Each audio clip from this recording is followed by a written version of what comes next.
The undocumented spouses of U.S. citizens now have a pathway to citizenship. President Biden unveiled a new program that would grant temporary legal status and work for a period of up to 3 years while their case is being handled.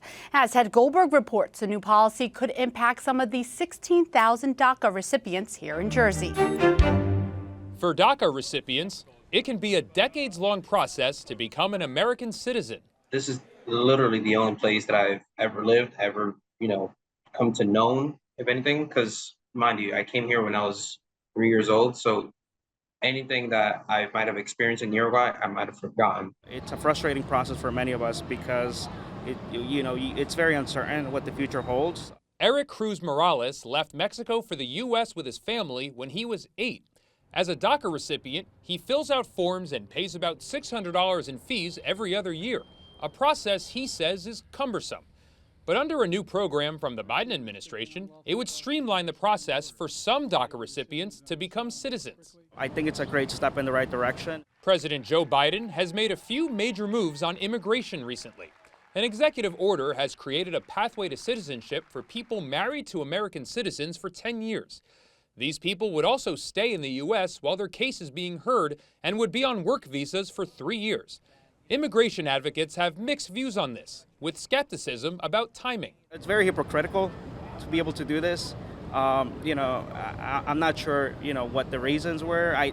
For me, I think, it's political reasons that he's doing this now when he could have been doing this at the beginning of his term. I do appreciate what Biden is doing for DACA recipients. There's been people that have been, living in the U.S. with no sort of permanent status for like the last 30, 40, or maybe even, last 50 years, if anything.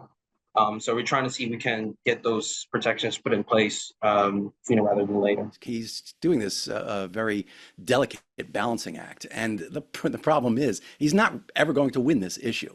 He's just trying to lower the temperature on it.